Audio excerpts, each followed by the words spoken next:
6 o'clock on a Friday night, and there's nowhere that I would rather be. Well, I've got some noisy neighbors outside being extremely inconsiderate right now. I don't know what they're doing, so if you can hear that, it's really frustrating because I just got a brand new camera and a brand new headset to resolve some camera microphone issues that I was having with the first 2 episodes of this show. And I'm so excited to get them all hooked up. And then I have my neighbors, worst neighbors I've ever had in my life, out here making all this noise. I think they're renters. I live in a townhome complex, but I think those are renters. They're always knocking balls into my backyard, making all sorts of noise, parking over the line into my space. It's terrible neighbors. Some of the worst ever. Anyway, I don't know why I lost my background, but we'll get that fixed. There we go. Yeah, I'm gonna have to, I don't think you can hear it actually. I'm hoping that the music is overpowering it. So anyway, let's see what's happening in the news today. Hillary Clinton testifies in House Oversight Committee Epstein probe. Actually, that was yesterday. It should say Bill, because today is Friday, February 27th, 2026. Today was supposed to be the Bill Day, and yesterday was the Hillary Day. Hillary Clinton, New York Times. Hillary Clinton denies knowing Epstein. Oops, I didn't mean to click on it. Knowing Epstein or his crimes in a tense deposition. So, here's Reuters. Clinton tells congressional panel she has no information on Epstein. Told a congressional committee on Thursday that she did not remember ever meeting the late sex offender and had no information to share about his criminal activities. All right, let's see what she has to say. Hello, everybody. Hello. Good evening. Well, I have just finished testifying. I answered every one of their questions as fully as I could, based on what I knew. And what I knew is what I said in my statement this morning. I never met Jeffrey Epstein, never had any connection or communication with him. I knew Ghislaine Maxwell casually as an acquaintance. But whatever they asked me, I did my very best to respond. I believe all of that is probably true. I never really had any idea that Hillary might be connected to Epstein. I don't think there's any kind of documented emailing or texting exchange. Clearly, Steve Bannon had way more to do with Jeffrey Epstein than Hillary Clinton.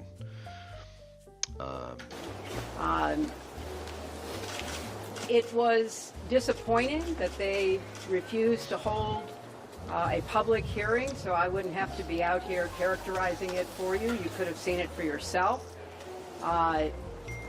We had asked for that. We think it would have been better for the committee and its efforts to gather whatever information they are seeking.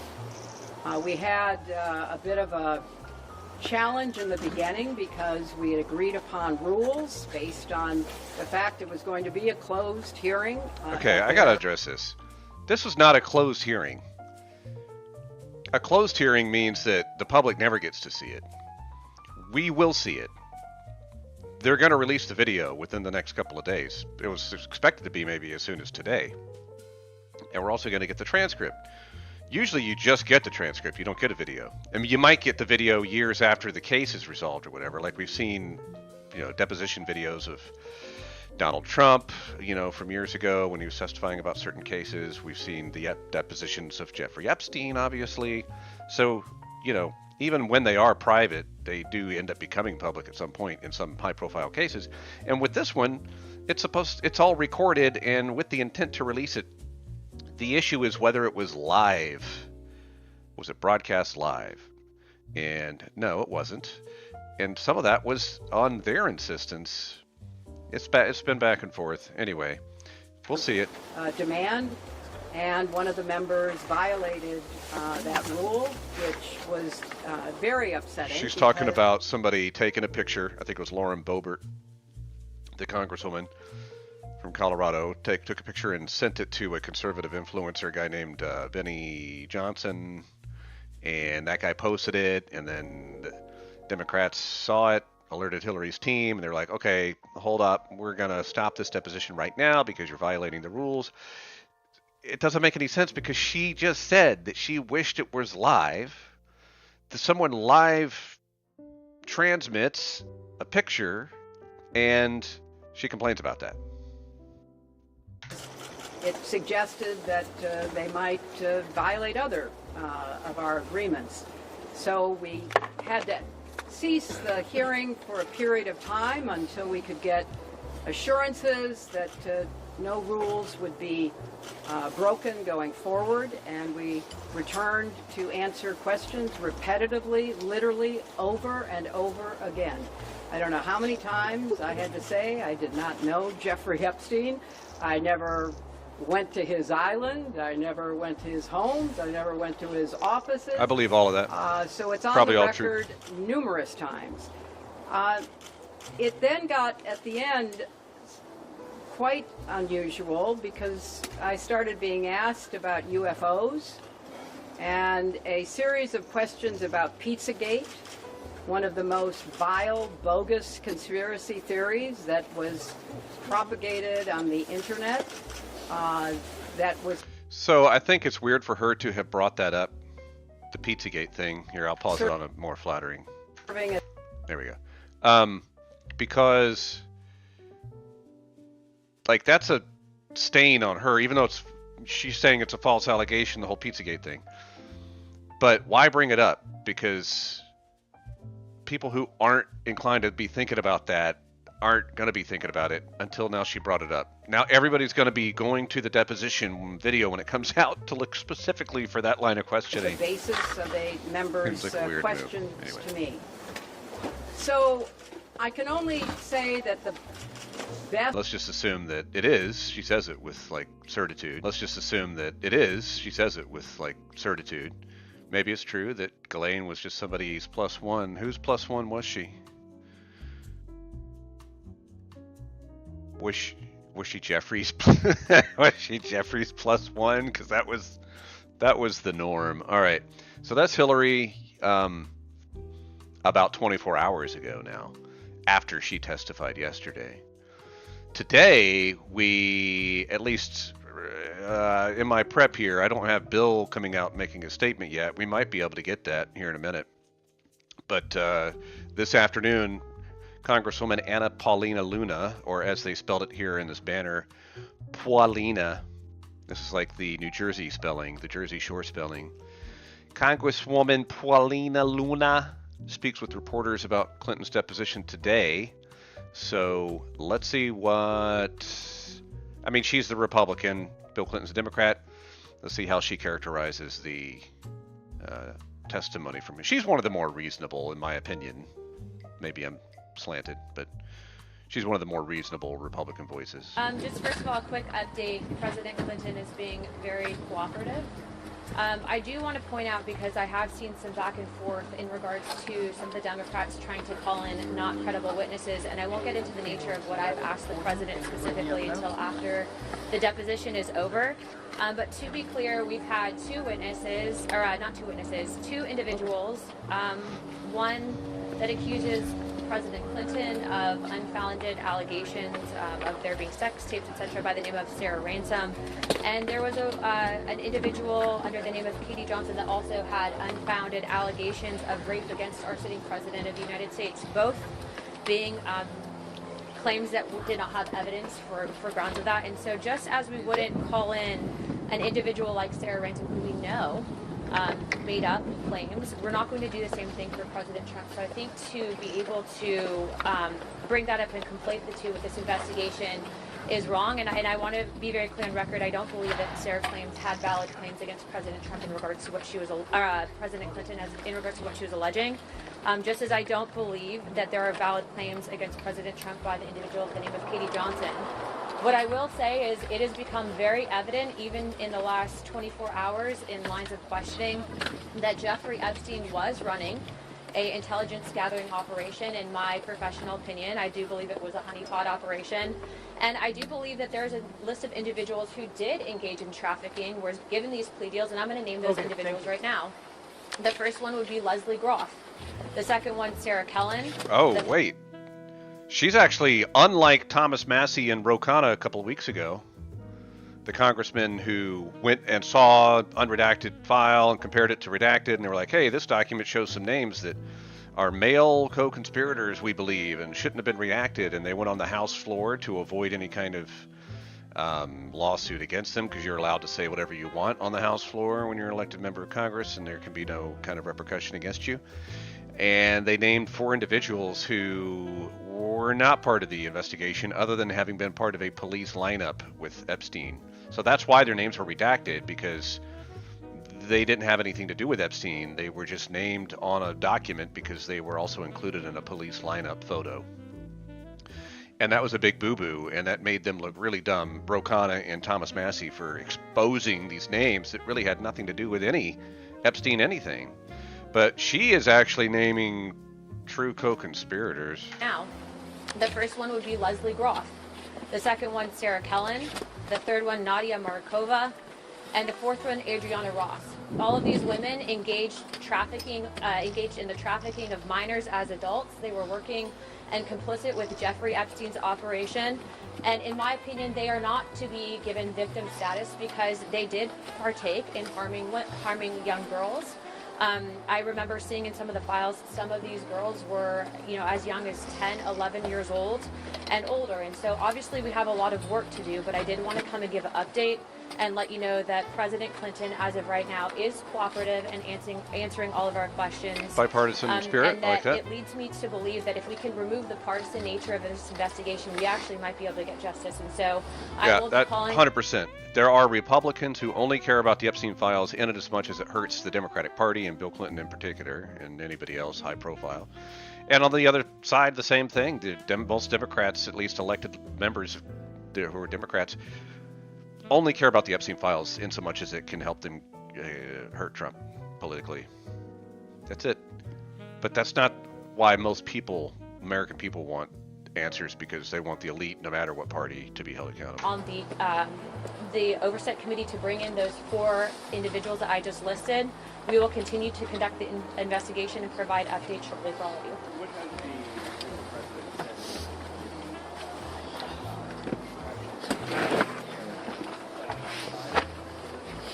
Thank you. I can't get into the specifics of the deposition because it's still currently going on, but again, he's being very cooperative, and I think that statement is pretty on the forward. Is former President Clinton saying he doesn't recall anything? That was what you mentioned. We will provide updates as soon as it's over. I don't want to violate the trust that we have right now in the depositions, but I do think Smart that we are on her at least part. getting a little bit more of a clear She's not going picture. to be tweeting out any or sending any photos to Benny Johnson. To be live tweeting. That's a smart move. That was dumb of the Republicans to do yesterday. Or at least Boebert. Maybe she acted alone. How about him? What's he got to say today?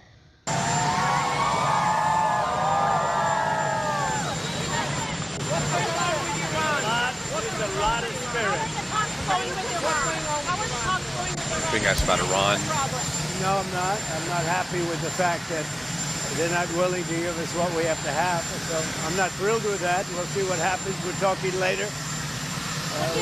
Give us what we have to have. What he's referring to is a statement that Iran needs to say, we will never pursue nuclear weapons, and they won't say that, and so that's the sticking point. Additional talks today, but no, I'm not happy with the way they're going. They'll say it to cameras that they aren't pursuing nuclear weapon, but Trump wants it signed in an agreement that binds them, and they won't put that in. President Bill Clinton being deposed, and that sets precedent for you and your family. I don't like seeing him deposed. But, you know, they certainly went after me a lot more than that. I don't like seeing him. Look, I like him, and I don't like seeing him deposed. Howard Lutnick. What is your reaction to that? Well, Howard would go in and do whatever he has to say. He's a very innocent guy, doing a good job. I support that. Howard Lutnick should absolutely go and be questioned. What's your message to the Iraqi leadership? Well, I get along very well with the Iraqi leadership. Thank Already you. moved on to Iraq. Wow. Okay. On social media that you're planning to steal the 2026 midterm elections. In fact, he says the plan is already underway. How does it sound to Governor Pritzker? Well, he's got to focus on crime in his state. The crime in his state's doing very badly. All right. Already talking about other stuff. Oh, this happened yesterday, the 26th. A U.S. judge Thursday declined to block President Trump's construction of a $400 million White House ballroom to replace the demolished East Wing, finding that a challenge from preservationists did not meet the high bar for a preliminary injunction that would halt the project for now. The National Trust for Historic Preservation aimed to stop construction until the White House complies with federal law and rules, including congressional authorization. The trust had sought a preliminary injunction to freeze the work on the ballroom, planned to be 90,000 square feet while the private nonprofit group's lawsuit proceeds. All this opposition to this ballroom, I honestly don't understand it. If any other president had proposed this, and it's their home, they're the ones who get to propose additions and stuff, would anybody care? Is it just because Trump wants to do it that people care?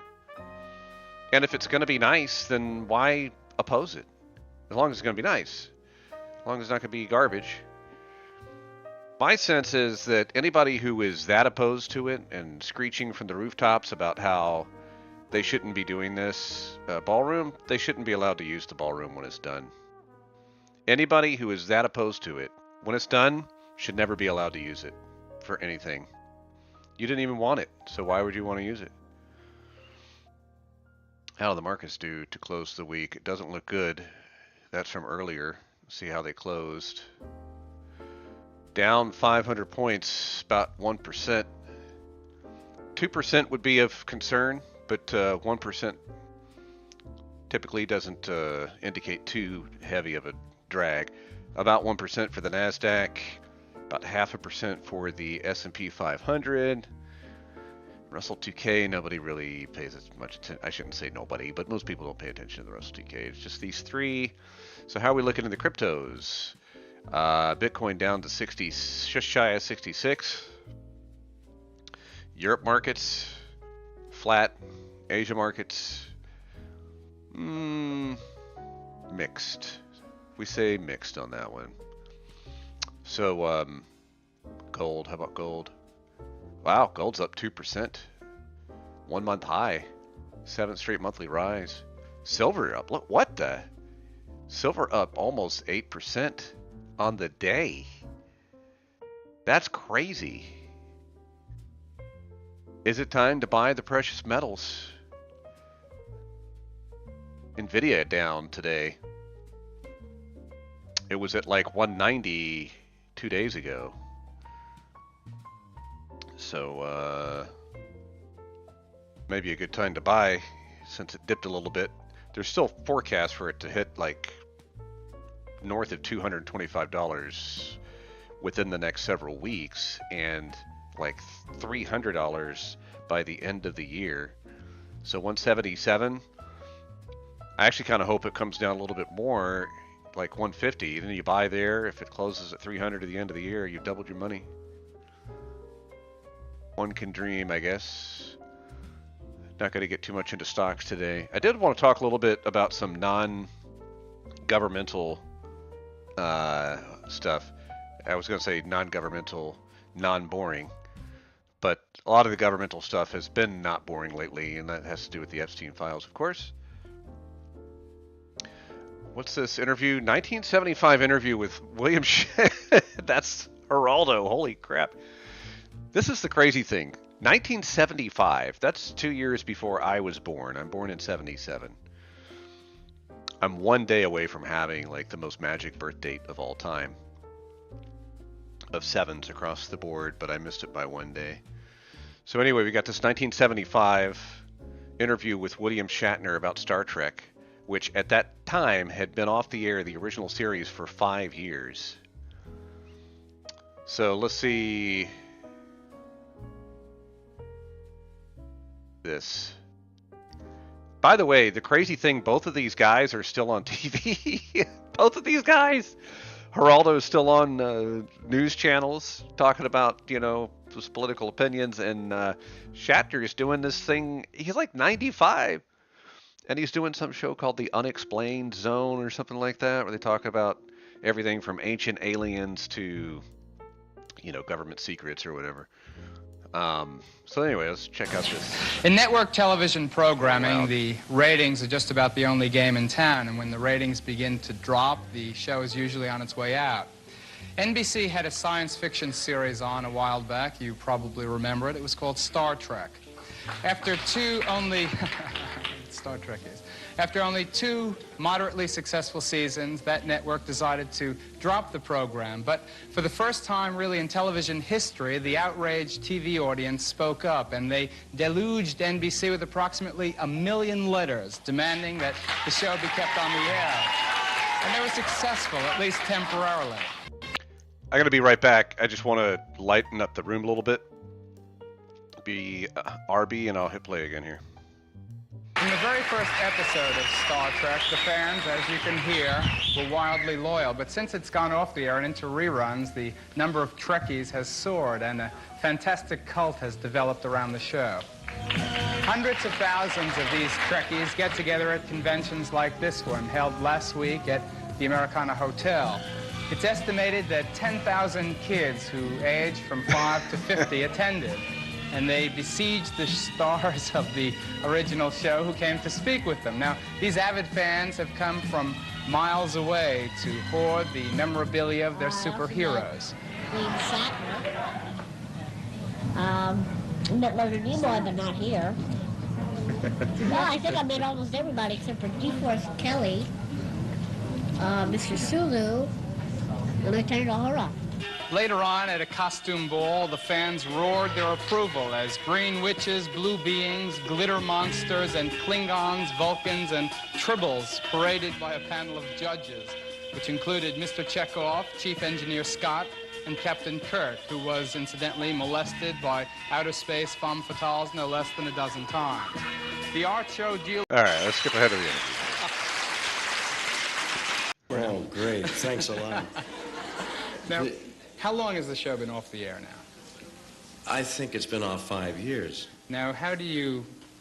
Well, what do you think about the response that well, they gave you at that convention, 10,000 people, and the packed house here tonight? I have worked all my life as an actor.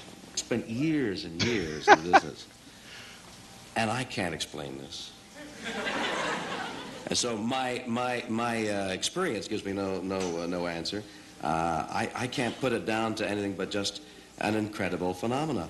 There are, you may not believe this, a group of intelligent people down there. I believe it. I believe it. Who blue meanies, Klingons, right? Vulcans. Who are all dressed up as in some aspect of one of the characters that appeared on a series that is defunct for 5 years. I mean, no longer shooting. It has been played again and again and again. I meet people who come up and tell me lines that I've said, I by now have forgotten the plot line. I mean, I'll watch a Star Trek now and wonder how it's going to come out. I always watch it. I love it. It's in reruns here in New York. In New York, it's in reruns. It goes off someplace, comes back on. It's really phenomenal. How 10,000 people showed up the day before yesterday, whenever it was, and listened, for 2 days to all that went on, and then left happy, I don't know why. Some of them left happy, some of them left colorful, Because you gave the fans what they wanted. That's why. What did I talk to them about? Well, we have what, maybe 200-300 people here this evening. I've played, I guess the largest I've played was in Central Park to maybe 5,000 people in a variety show I was emceeing. I faced 10,000 people in a room, 10,000 people, and I had no prepared material at all. The night before I went on, I thought, what can I tell these people who know the scripts and the characters and the inner motivations far more than I ever did when it was fresh and I have no recollection of it. And what can I tell them? And I thought, the only thing they don't know that I know is some of the little things. Yeah. You know what this reminds me of that I now have to pull up? And you've probably seen it. Shatner SNL fans. This is one of the best bits ever. You know what? It apparently has a YouTube strike on it, so I'm not going to play it because I don't want to get the strike. But oh, this is the official William Shatner page. Let's see. Maybe it's not stricken. Hang on. No, that's him talking about it. So never mind. I guess it is stricken, probably by Paramount. Can't watch it. But he's like at a Star Trek convention. The fans know more about the show and his character than he does, and he tells them to get a life. It's fantastic. Look it up if you can. You know, I was also watching this video recently, which is a Star Trek video, even though it says "Welcome to Georgia." It's about a show that was made to try to recreate really continue the original Star Trek series and give it, because it was kind of pulled off the air in the 60s before it really had a chance to end gracefully. And so some fans wanted to try to make that happen. And they, on their own dime, made this whole production of Star Trek that looked freaking amazing. In fact, we'll watch a little bit of it right now. So this is part of the first episode called Pilgrim of Eternity. It was posted 12 years ago to YouTube. I'm pretty sure this entire thing was free to watch as a viewer. You can see the set, the lighting, the costume, the makeup, like everything looks spot on to the original series. And I'm going to play just a little bit of it so you can kind of get how they do the music, and everything is just like top notch. The youngest starship captain in Starfleet history. 32. This is the guy playing Kirk. But close enough. My mistake. Captain, part of my job is to assess the psychological condition of all on board, even alien life forms like Apollo, and make recommendations. And I'll bet you have one. Yes, I do. I believe him. I believe that he is sincere about everything that he says. Whatever Apollo might have been once upon a time, his experiences since then have changed him. But changed him how? That's what I need to know before I could even consider granting his request. If I'm wrong, there's no telling what he's liable to do. But can't that be said about any one of us? In each of us, there's the potential to do great things and to do dangerous and unpredictable things. How is Apollo any different? Well, the last time I checked, neither you nor I were ever worshipped as gods. I'd call that a big difference. He watched his friends die in that realm. And now he's here. Alone. And he's facing death himself. Talking about this guy who was one of the original actors from the series. So what happened to this show that was so well produced? Like, look at the hallway. I mean, obviously the actors don't look exactly like the original actors, and they kind of play the characters slightly differently too, which I actually kind of like a little bit. But like, this guy doesn't try to impersonate William Shatner doing Kirk. He just plays his own way of playing Kirk, and it's fine. That's not the reason it got pulled. It didn't get pulled because people weren't watching or didn't like it. This is why it got pulled. This video kind of delves into it a little bit. CBS shut it down. Too authentic. Meanwhile, in Georgia, another group was about to raise the bar even higher. Star Trek Continues launched in 2013 led by Vic Mignogna and a crew of industry veterans. Guy playing Kirk. Their mission was simple but ambitious. Give the original series the ending it deserved. They filmed 11 full-length episodes, each one a loving, painstaking recreation of 1960s Trek, right down to the lighting, camera angles, and sound design. The sets were so authentic that Rod Roddenberry, Gene's son, said he was pretty damn sure his father would consider this canon. These weren't just fan films. These were full-scale productions, built on sweat, skill, and a reverence for the source material that official Trek hadn't shown in years. No one was getting paid, no one was making a dime. But the result was something CBS couldn't ignore. Star Trek alive and thriving without them. And as the quality kept rising, so did the stakes. Rod Roddenberry did not just inherit his father's name, he inherited the responsibility of guarding what Star Trek meant to millions. When he watched Star Trek Continues, he did not hedge or play diplomat. In 2014, at a convention Q&A, he told the crowd, "I'm pretty damn sure my dad would consider this canon." Coming from the son of Gene Roddenberry, that was not just a compliment, it was a stamp of legitimacy that no studio executive could match. For fans, it was a moment of validation. The gatekeeper of the franchise was standing with them, not above them.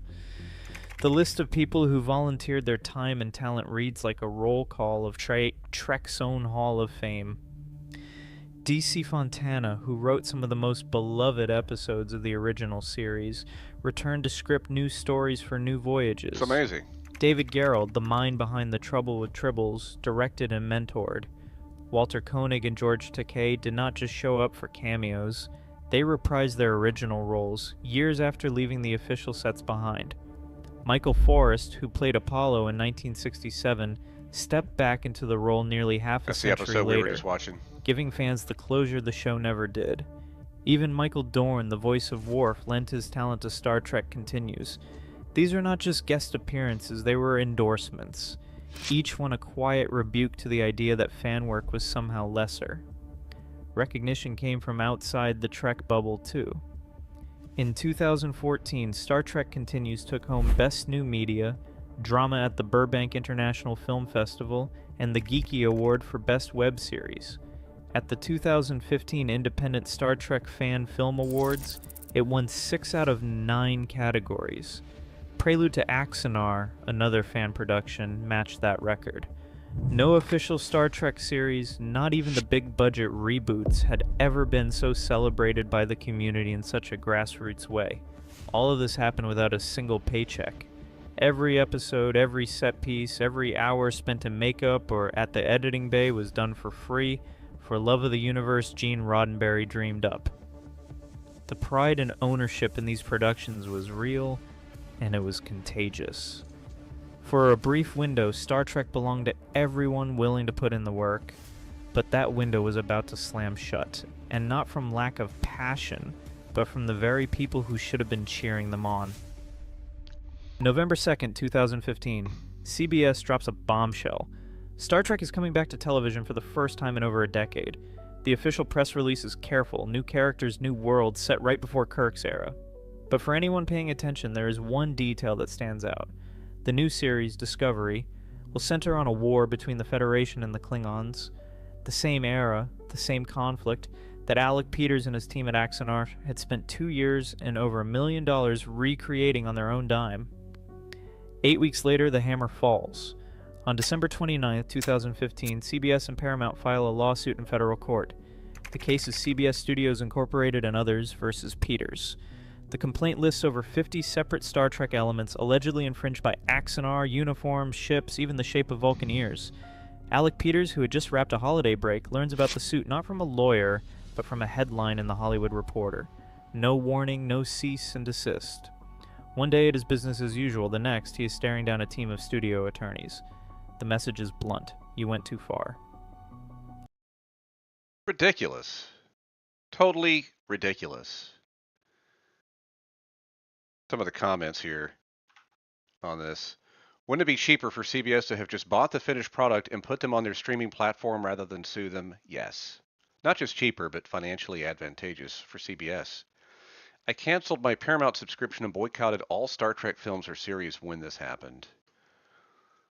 And what does the mainstream give us? Star Trek Academy, what a puke.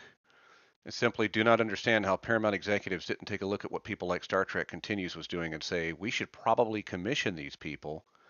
That got 1.6 thousand likes and 146 responses, probably all agreeing. They tell you if you don't like it, make your own. Then when you make your own, you get treated like this.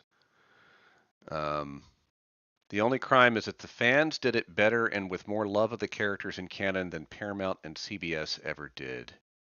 Yeah, they made actual Star Trek and it got shut down, while woke Trek was getting elevated, falsely elevated, with no fan support, and now the series is like totally bankrupt.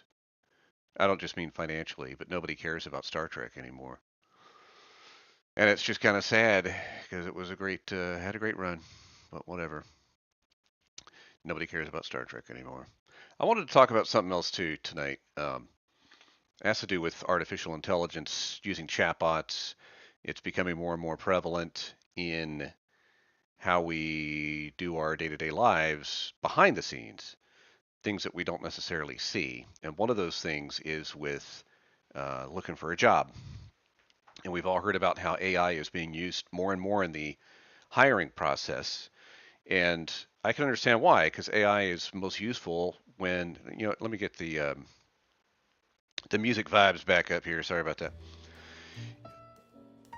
And let's switch from jazz to, we'll keep jazz. We'll keep jazz. I was going to go blues, but this is fine. It's most useful, AI, when it's dealing with repetitive tasks that are a pain in the butt for a human to do. And if you can have like an automated thing do it, like in seconds, then that's great. And that's what we use an AI for the most part at this point. So people in hiring, there's a lot of menial, like pain in the butt kind of tasks that are required in the hiring process. So AI is being used to kind of, expedite all that for the hiring managers. It's like dating. When you're hiring for a position, it's like you might as well be on a dating app swiping candidates. And you have to go through a whole long, arduous process to figure out which one's the right fit. And AI can help in that. So I thought, well, if AI is being used to kind of fact check what I say my background is, then is what AI knows about me correct? So I, instead of Googling myself, which actually returned more prompt, relevant results about me than AIing myself. So I tried it the other day. And just a little bit of a background about me. I am a former TV producer most recently, but before that I worked in radio and I was an announcer. I was a news guy that came on at the top and bottom of the hour to give the headlines. Prior to that, I was also a traffic reporter, really intermingled in all that. I had a 20-year career doing that, 15 of those, actually probably more like 25 years, 15 of those in Los Angeles. And about 10 of those were in news. And then I was also a news anchor when I came back to Charlotte. So on a pretty big station for like during the pandemic, pretty significant time period. So I asked Gemini, was there someone named Steve Counts, my full name, who worked as a radio announcer in the LA area in the early 2000s? Now, I just want to preface this with, I was not like a major celebrity or anything. But to people who listened to one particular station, which was KRLA, which was one of the top 5 talk radio stations in the market, in the LA radio market, which is significant in and of itself, to people who listened to the Dennis Prager show or any of these other shows that were on that station in the mornings for several years, they would have heard my voice and my name. And so to those people, I would have been well known. Maybe not more broadly, like if I would have been on KFI, I would have been even more well known, but be that as it may. While there isn't a high-profile Steve Counts, widely known as a major radio personality in Los Angeles during that era, the name appears in several niche contexts related to the LA media and social scene. Okay, so far I'm like, okay, that kind of fits. LA Radio people, LAradio.com. A person named Steve Counts is mentioned on this industry site, which archives the history of Southern California broadcasters. In one instance, he's quoted regarding the career of Jerry Dexter, a veteran LA radio host. I don't know what that's talking about. I guess I could look it up. Suggesting he was part of the local radio community, or at least had knowledge, or was at least a knowledgeable observer of it. And then it mentions a couple of other things that I don't really know what it's referring to, nothing to do with me. So it says it's possible he worked in a behind-the-scenes capacity at a smaller independent station or as a contributor rather than a lead on-air personality on a major station like KISS or K-Rock. True. None of that's wrong. But I'm like, how am I going to get it to Ja? Because so far, if I put my history on a resume and a potential employer is trying to fact check my resume with the AI assistants, so far they haven't gotten a whole lot of traction. And so I tried to get a little more specific. Okay, who was the news anchor for KRLA Radio in the morning drive from 2005 to 2010? Okay, so because I know that that's me and it should know that. During the period from 2005 to 2010, KRLA 870 AM, which switched to a conservative talk format in the early 2000s, went through a few shifts in its morning drive news coverage. The most notable news presence during that specific window was the morning drive news anchors 2005 to 2010. Molly Page was a key news figure for KRLA during the transition into the talk format. While she had a stint there earlier, 1999 to 2000, she remained a prominent LA news voice throughout the mid-2000s across several stations, including KABC and KPFK. She was not on That's not incorrect for the most part about her, but she was not the morning drive news anchor for KRLA during that time period. So whatever information Gemini is pulling from to find the answer that I'm looking for is not as accurate as it should be. Ben Shapiro. Interestingly, before he became a national figure, Ben Shapiro co-hosted the morning show The Morning Answer starting in late 2010. Yeah, I was the traffic reporter in the mornings. Actually, I guess maybe when it started, I might have still been doing the news. I don't remember, but yeah, I was on the morning show as a information provider when he first started. I knew who Ben Shapiro was before most people, and got a bad taste in my mouth about him before most people. The Morning in America era from roughly 2004 to 2010. Carly carried this. Okay, still nothing about me. Regarding Steve Counts, here we go. To circle back to your original question, there is no record of a Steve Counts serving as the primary morning drive news anchor for KRLA during that time period. However, he is linked to behind-the-scenes production, voice talent fill-in. Okay, none of that's wrong, but it's still not finding me. So I asked specifically, was there a Steve Counts who was an anchor on WBT radio in 2020 and 2021 here in Charlotte? I figured it ought to know that. Like, I was the news anchor on WBT radio, which is a legacy radio station. It's one of the any radio station that only has 3 letters is what's known as a legacy station, meaning that it's one of the original stations back when they only needed 3 letters. And then once they ran out of 3-letter combos is when they started doing 4-letter. Based on available record and station rosters from 2020 and 21, no record of a Steve Counts serving as news anchors or on-air personnel for WET Radio in Charlotte during that period. So maybe they've deleted me from their archives or something, because they do show that the news and talk lineup was Bo Thompson and Beth Troutman in the mornings. Mark Garrison was news director and anchor in the evenings. He had a show called Charlotte at 6 in that time period. Brett Jensen, who was a reporter and a host. Anna Erickson, who was an anchor just like me. Mark Muller, who was an anchor like me. And Tony Marino, who came after me. Jeff Atkinson and Mike Doan as well. But no me listed. So far, I'm striking out on if I put that on my resume and people are looking me up, like it's not reflecting that that what I said is true.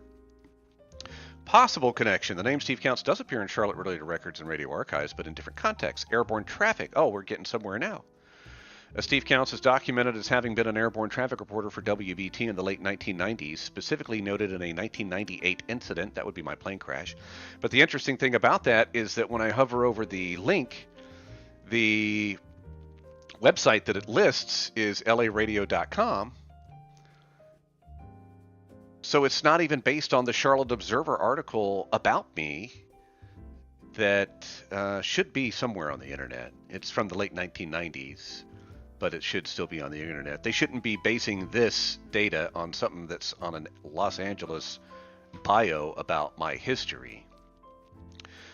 So, I asked more specifically, who was the morning news anchor on KRLA AM in Los Angeles in 2010? Not show hosts, but the person who came on the air at the top and bottom of the hour in the mornings to read the news headlines. Can you find out who that would have been? And again, it says it was Molly Page. At this point, I'm like, okay, this is ridiculous. Like, how do I fix this? Can I fix this? Can I, just on my own word, convince Gemini that that was me? So, my next query or prompt is, that is not true, not Molly Page. I am Steve Counts, and I was the full-time morning news anchor on KRLA AM in Los Angeles in 2010. That should also be noted in the bio about me at laradio.com. And there should be an Orange County Register article referring to my being laid off in summer of 2011.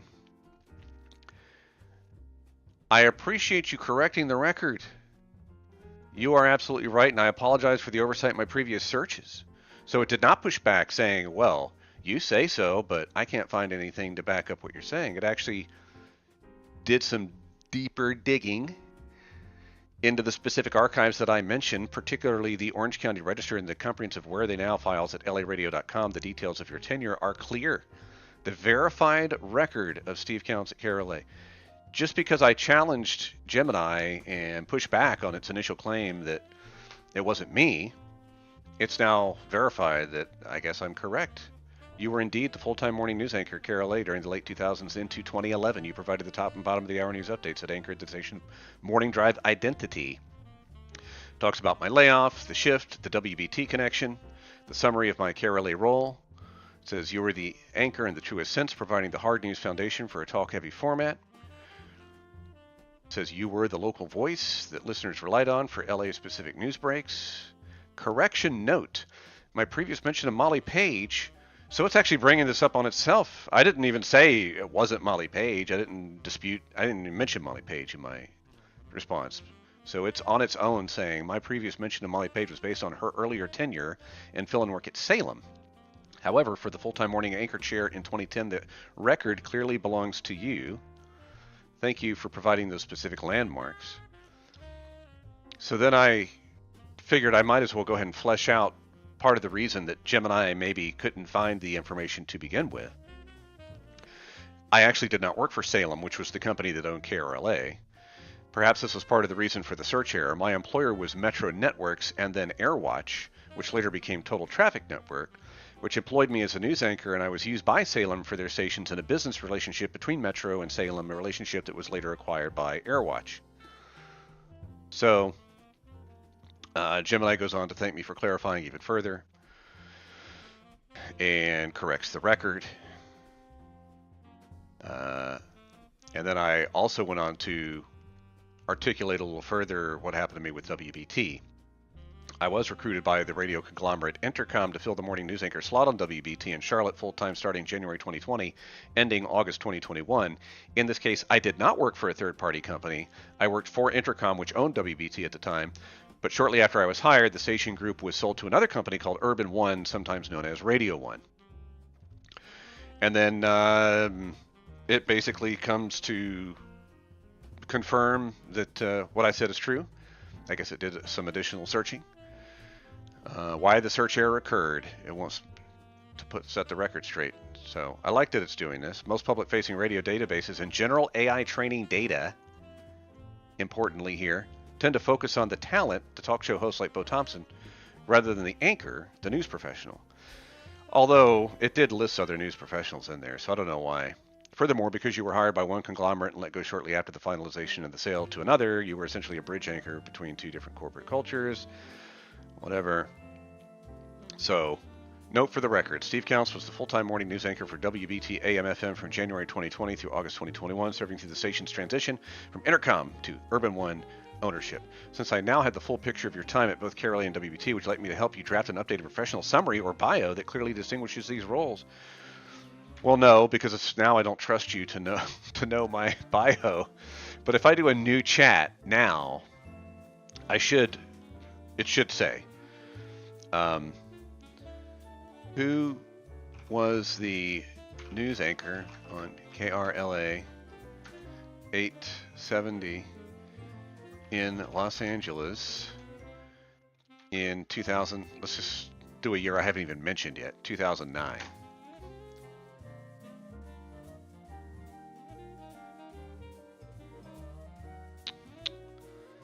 Interesting. Morning Drive. These are the hosts. Yes, would you like me to look up the specific news reporters who handled the top of the hour updates on Carolee back then? Yes. Who was the local news anchor, news reporter for top and bottom of the hour updates?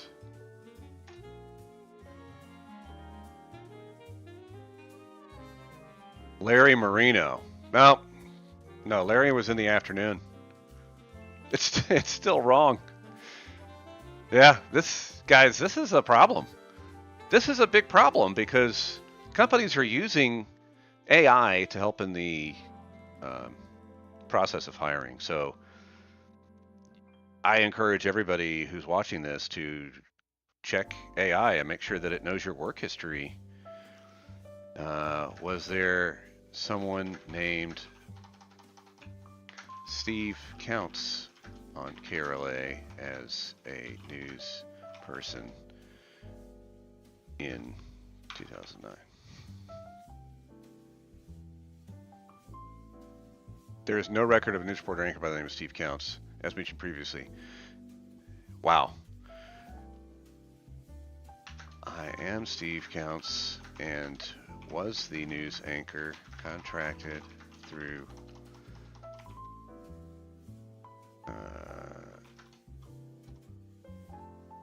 another business called Airwatch.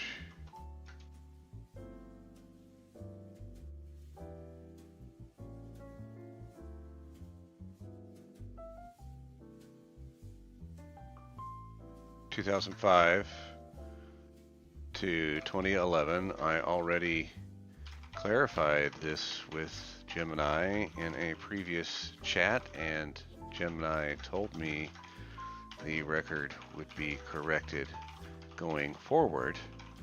Why hasn't it been?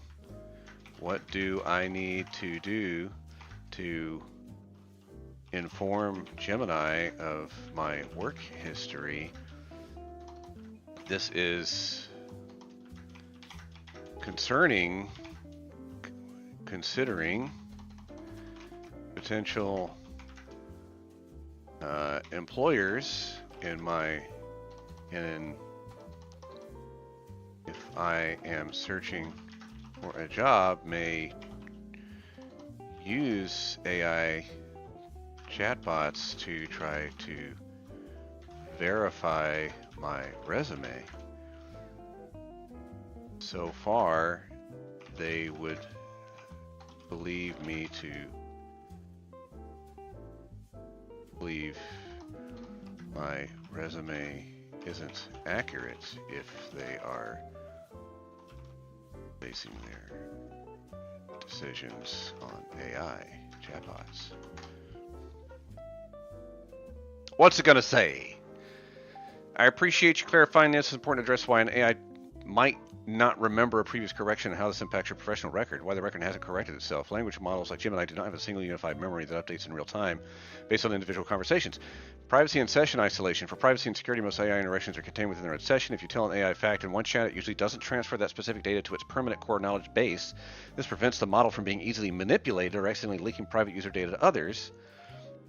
Core knowledge is based on a massive data set of public records, archives, and web data.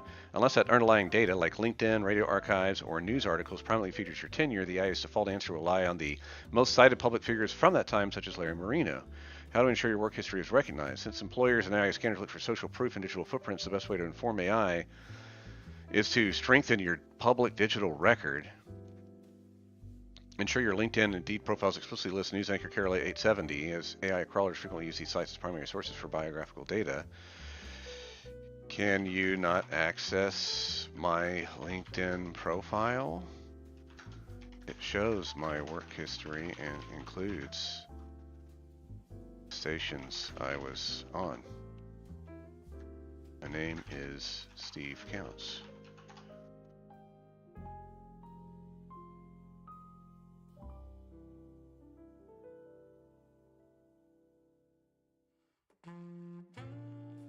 I have found records confirming, so I can search for publicly available information, including professional profiles like LinkedIn, to verify career details. However, I do not have a direct persistent login to your personal account, okay, of course, or private connection to your live data. I rely on what is indexed by search engines and available in my training data. I have found records confirming that Steve Counts was indeed a news anchor and editor at Carol in Los Angeles. According to professional archives and listings, your tenure spanned from 2005 to 2011, where you were responsible for the top and bottom of the hour news updates. Verified work history. Yeah. My previous response relied on a weighted search of the most frequently cited names in Carol's historical digital footprint, like program directors or morning show hosts. Because news anchors often provide the voice of the station without their names being the primary headline in digital archives, a general query can sometimes overlook them in favor of syndicated hosts. I have noted your specific role and your service in this conversation.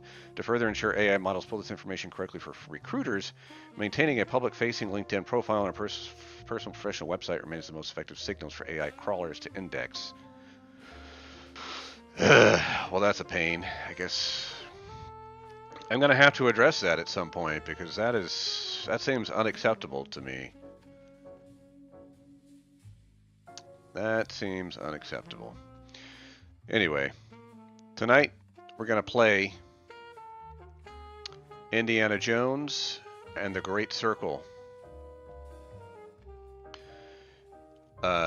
This is the most recent Indiana Jones game that came out about a year and a half ago. It looks amazing. I haven't played it since it came out, so this will be almost like kind of a new experience for me. I only played it once through. Let me go ahead and kill the Jazz. And you're in for a treat if you've never seen this game before. I'll go ahead and launch it here. Great Circle, launch in safe mode. We're just going to play.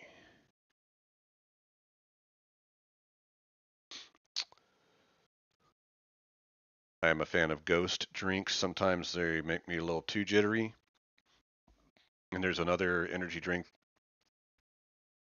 called C4 that I will have that's a little less jittery feeling.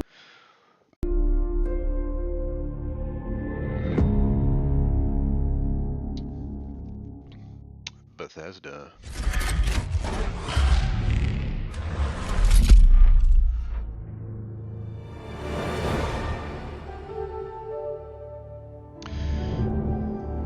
I'm going to redarken the room. Just because playing the game. Be right back.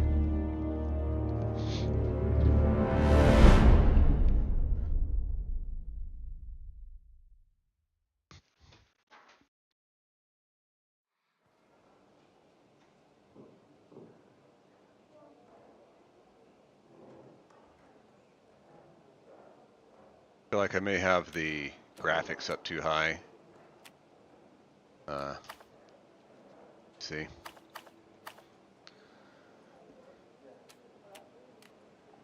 Let's dial this back down to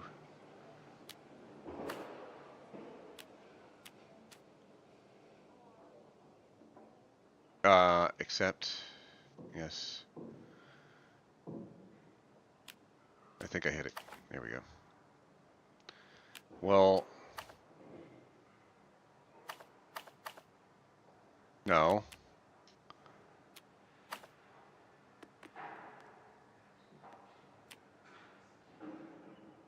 Accept.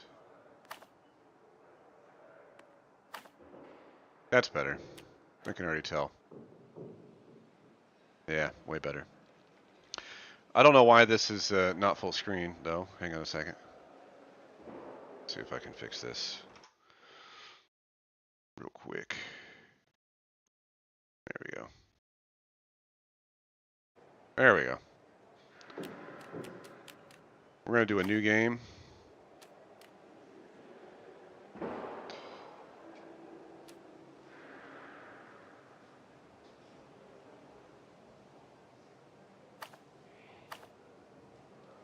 we're going to do adventurers who want moderate stealth and combat challenge. What's this? Lighter stealth and combat challenge. Enemies do less damage, attack in fewer numbers.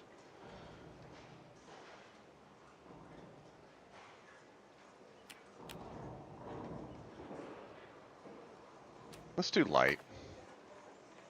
Adventure experience moderate. I like solving puzzles.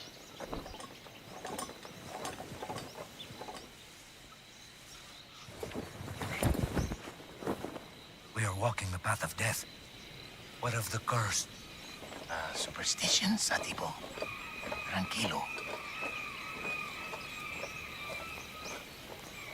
Look how good this looks. And this looks just like the freaking movie.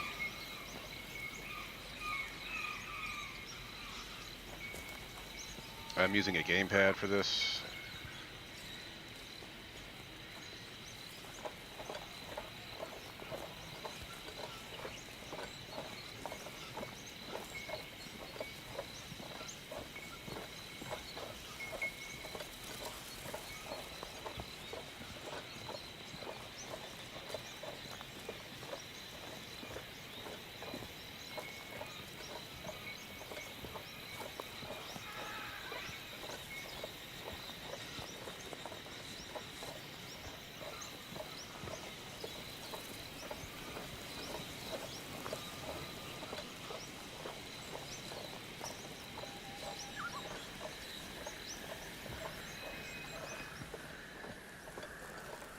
Looks amazing.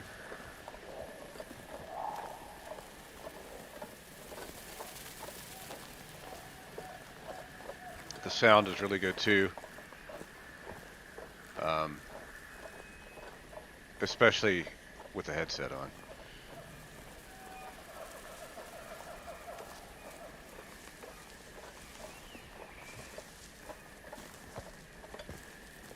What was that sound?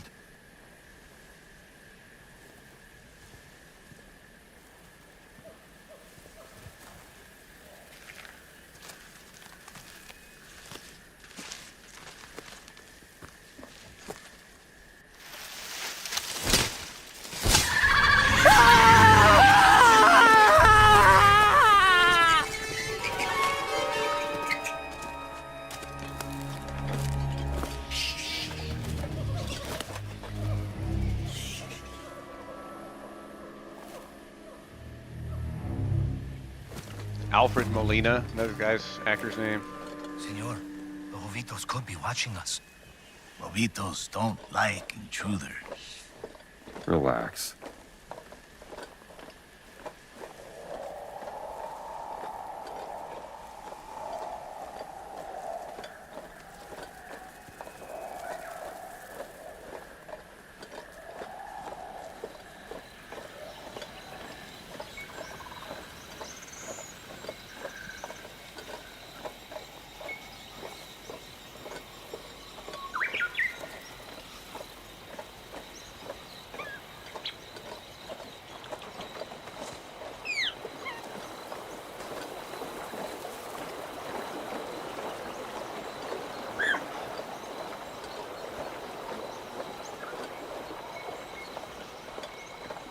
You would be crazy to make a fire on Jovito land.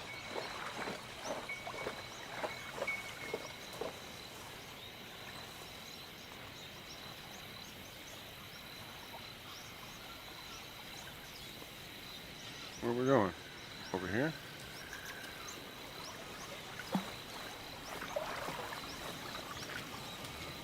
I don't remember this in the movie.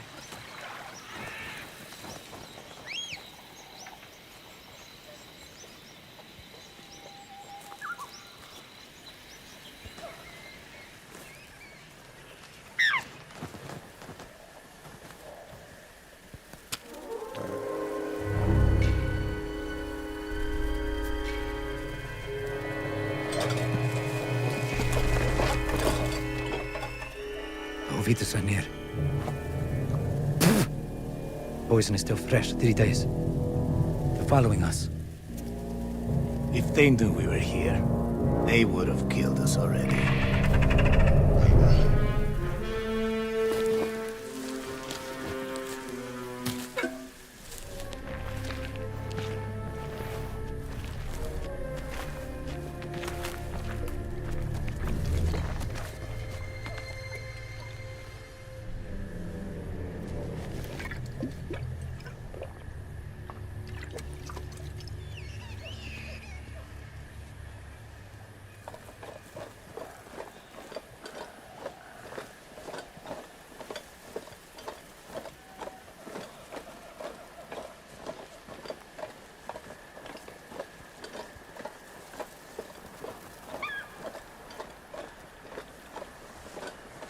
to spend the night in the jungle.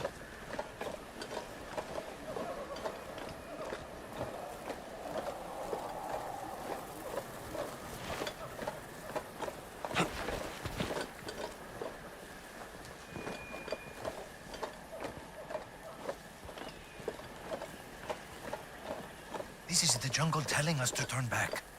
Go on, senor. Satipo will help you move the tree.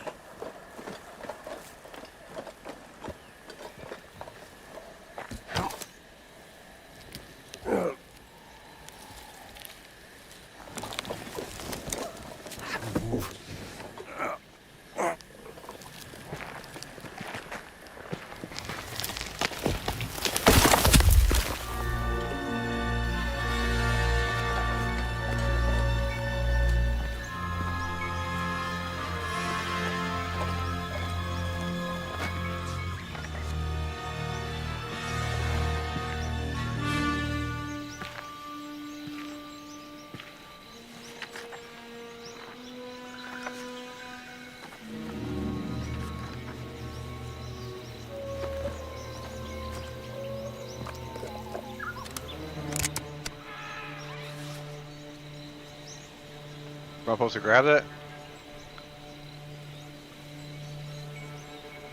Am I supposed to?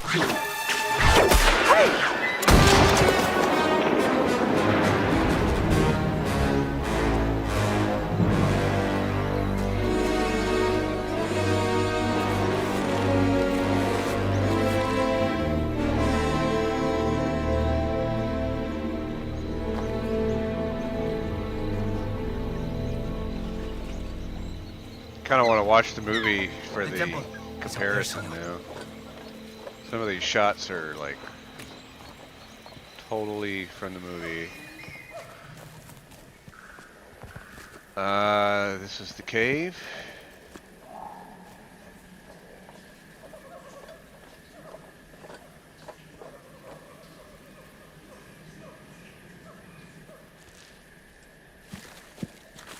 Kind of scared, I have to admit. This is it.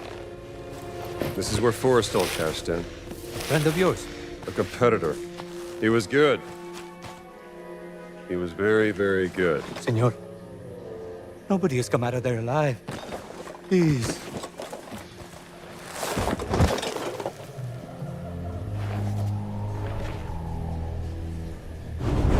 You first, senor.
Stop.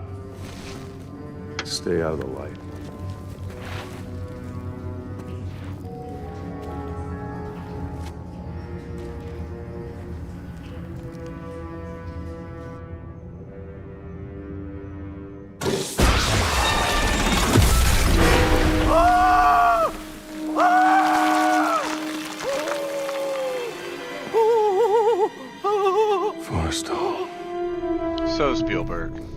So You said he Spielberg. was very good. It was. Just not good enough. Are you? I guess we'll find out.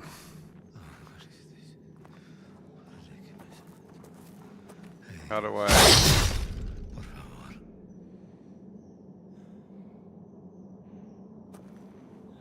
Oh. I guess I want to crouch. There we go. Sí, señor.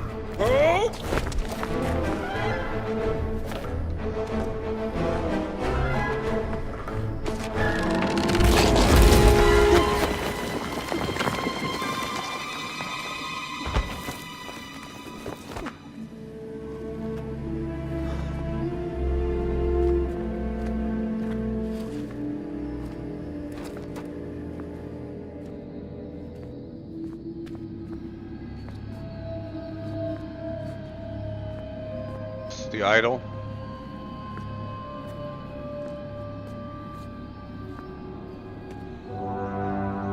It's the idol. Let us hurry. There is nothing to fear here. That's what scares me.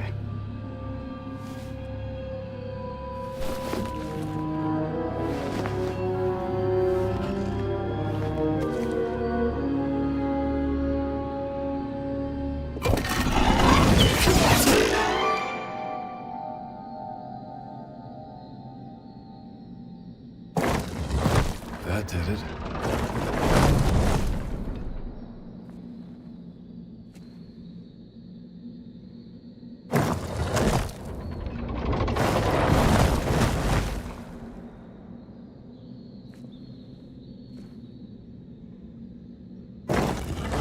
That's it.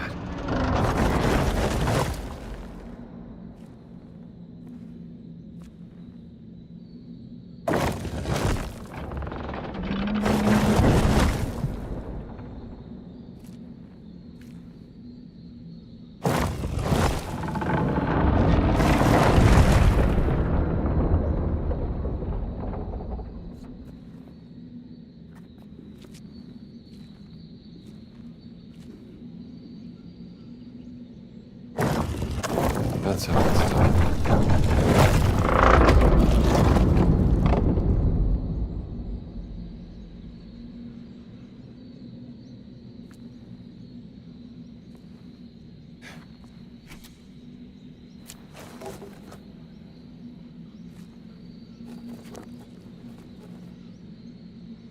Just wait. Does that really make a difference?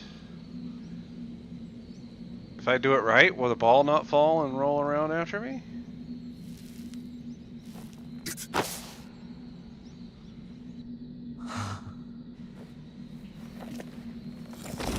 Nope.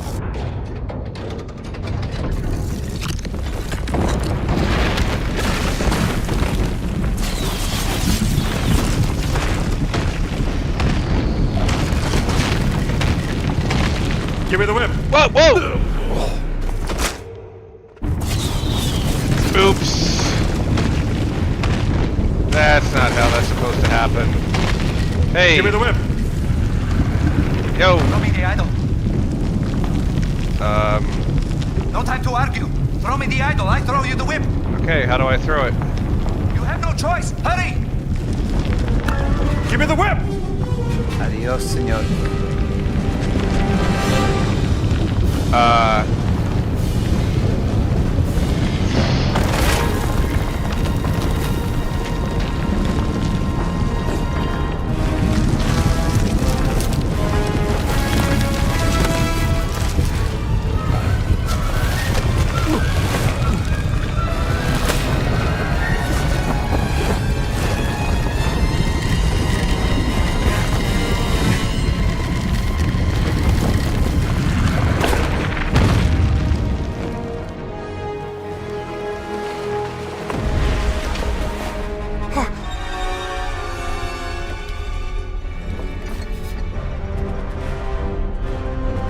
Adios, vida.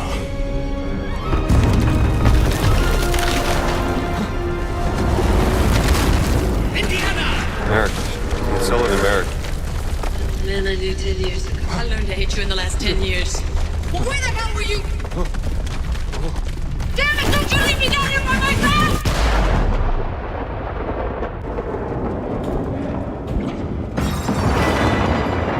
Oh, just a dream.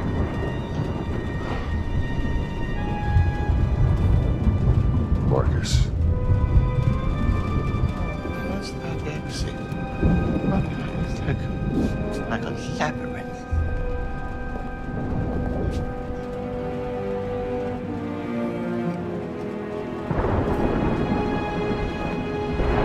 Wait.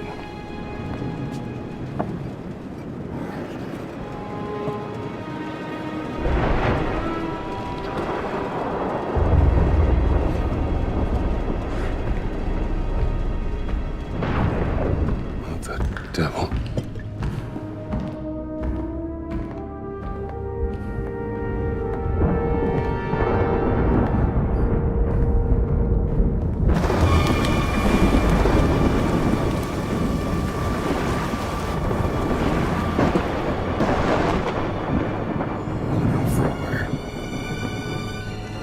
Damn kids. Someone's getting expelled tonight. Probably gonna save this here. Those are big footprints.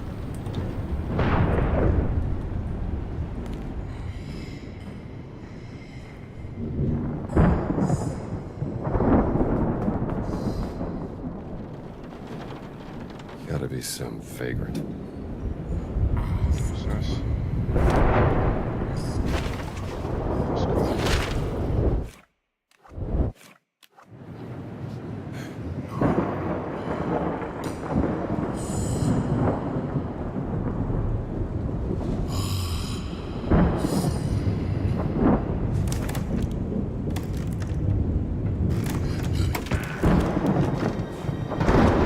After this scene, I'll stop it. We're almost 90 minutes on the show here tonight.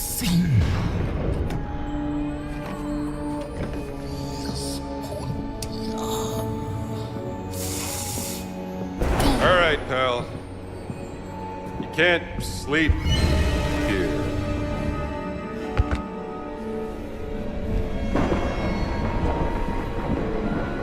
Who the hell are you?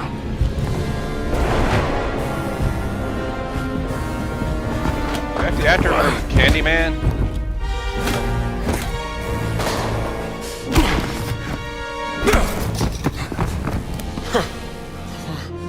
Are we fighting this guy? You asked for it. Whatever you're up to, pal, it ends now. Ow.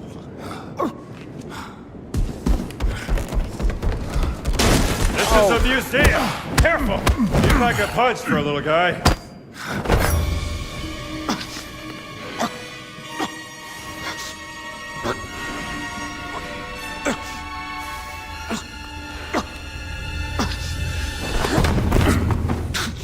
Is that the best you got? Homunculus, non comtace.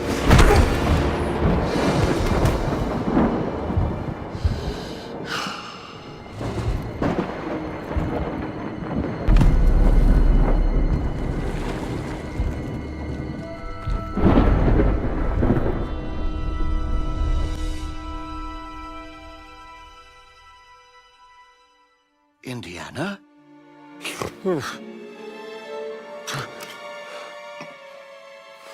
I'd wondered where you'd got to. What happened? Where did he go? Who? The giant. I didn't see any giant. I caught someone breaking into the museum. He was tall. He took something. Well, did you see his face? Scarred. Dark skin. He spoke some form of Latin. Latin? Well, that is a novelty.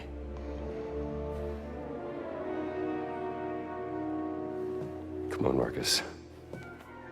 We need to find out what he took. Yes, righto. This display case has been ransacked. Is there anything missing? Let's have a look. That's a good time to... I guess it auto-saves, so I'm just going to quit here. Alright. Well, it's nice to finally get a show going that, other than the slight disruption that I had from my neighbors, at least I've got my microphone sorted out. I've got an actual webcam, not using my cell phone as a cam, not using my Canon T5i as a cam, actual webcam, Logitech. And it looks to be pretty nice so far. So tomorrow we will be back, because I did tease the other night that I was going to do a Saturday thing, and for anybody who may have seen that, I want to live up to that. Go ahead and close out tonight with a shot of the White House.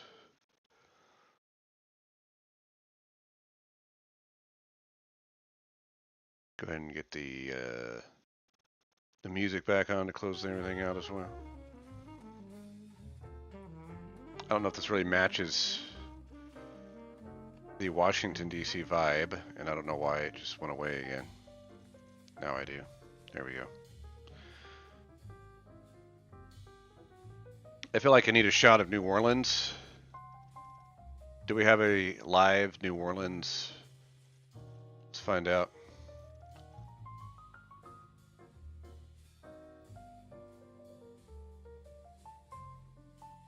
New Orleans live.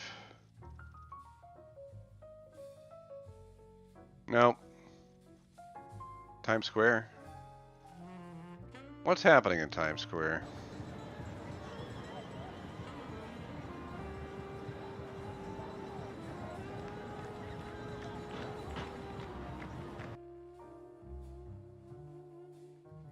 What the heck are all those people doing?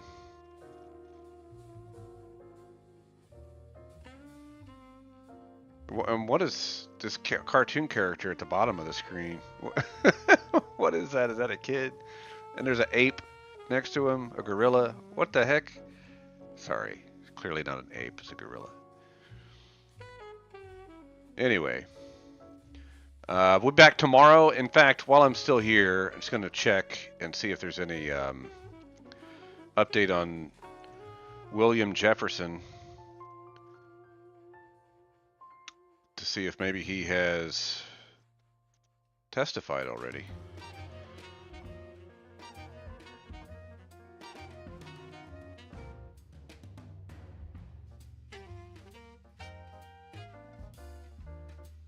I mean, we know he's testified. That's not what I meant to say. To see if his testimony has been released.